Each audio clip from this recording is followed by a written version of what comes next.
Go. You ready? Good morning. I am going to read to you the math curse. On Monday in math class, Mrs. Fibonacci says, you can think of almost everything as a math problem.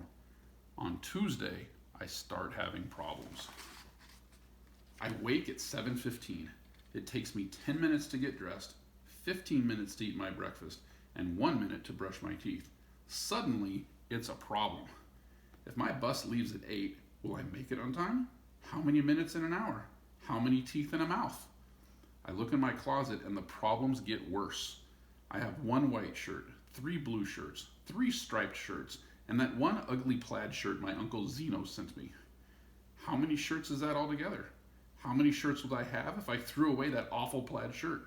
And when will Uncle Zeno quit sending me such ugly shirts?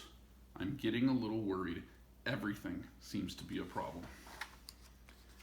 I take the milk out for my cereal and wonder, how many quarts in a gallon? How many pints in a quart? How many inches in a foot? How many feet in a yard? How many yards in a neighborhood? And how many inches in a pint? How many feet in my shoes? I don't even bother to take out the cereal. I don't want to know how many flakes in a bowl. Mrs. Fibonacci has obviously put a math curse on me. Everything I look at or think about has become a math problem. I try to get on the bus without thinking about anything, but there are 5 kids already on the bus. 5 kids get on at my stop, and 5 more get on at the next stop, and 5 more get on at the last stop. True or false? What is the bus driver's name? Mrs. Fibonacci has this chart of what month everyone's birthday is in. Which month has the most birthdays? Which month has the fewest? Why doesn't February have a W? Don't you think this chart looks sort of like a row of buildings? Do you ever look at clouds and think they look like something else? What does this ink blot look like to you? This whole morning is one problem after another. There are 24 kids in my class. I just know someone is going to bring in cupcakes to share. We sit in 4 rows with 6 desks in each row. What if Mrs. Fibonacci rearranges the desk to make 6 rows, 8 rows, 3 rows, 2 rows? I count the 24 kids in our class again, this time by 2s. Jake scratches his paper with 1 finger. How many fingers are in our class? Casey pulls Eric's ear. How many ears are in our class? The new girl, Kelly, sticks her tongue out at me. How many tongues are in our class? I'm about to really lose it when the lunch bell rings. Unfortunately for me, lunch is pizza and apple pie. Each pizza is cut into 8 equal slices. Each pie is cut into 6 equal slices. And you know what that means? Fractions. If I want 2 slices of pizza, should I ask for 1/8, 2/8, or just 2 slices of pizza? What is another way to say half of an apple pie? 2/6, 3/6? Which tastes greater, half of a pizza or half of an apple pie? We haven't studied fractions yet, so I take 12 carrot sticks 3 at a time and eat them 2 at a time. In the afternoon, every subject is a problem. Social studies is a geography problem. The Mississippi River is about 4,000 kilometers long. An M&M is about 1 centimeter long. There are 100 centimeters in a meter and 1,000 meters in a kilometer. So estimate how many M&Ms it would take to measure the length of the Mississippi River. Estimate how many M&Ms you would eat if you had to measure the Mississippi River with M&Ms. And for bonus, can you spell Mississippi without any M&Ms? English is a word problem. If mail plus box equals mailbox, does lipstick minus stick equal lip? Does tuna fish plus tuna fish equal forna fish? PE is a sports problem. In 1919, Babe Ruth hit 29 home runs, batted .322, and made $40,000. In 1991, the average Major League Baseball player hit 15 home runs, batted .275, and made $840,000. So circle the correct answer. Babe Ruth is less than the average modern baseball player? Babe Ruth is greater than the average modern baseball player? Or Babe Ruth equals the average modern baseball player? In art, we finally get to relax with a connect the dots picture. Here's my picture. Too bad it turns out to be a connect the ancient Mayan numerals picture. Math is just a total problem. Mrs. Fibonacci says there are many ways to count. She asks to give us some examples. Russell counts on his fingers. 1, 2, 3, 4, 5, 6, 7, 8, 9, 10. Molly says 2, 4, 6, 8, 10. Mrs. Fibonacci says, I always count 1, 1, 2, 3, 5, 8, 13. But on the planet Tetra, kids have only 2 fingers on each hand, so they count 1, 2, 3, 10. And on the planet Binary, kids have only 1 finger on each hand, so they count 1, 10. What are the next 5 numbers in each sequence above? Do you think Mrs. Fibonacci has been to the planet Tetra? How would you bowl if you lived on the planet Binary?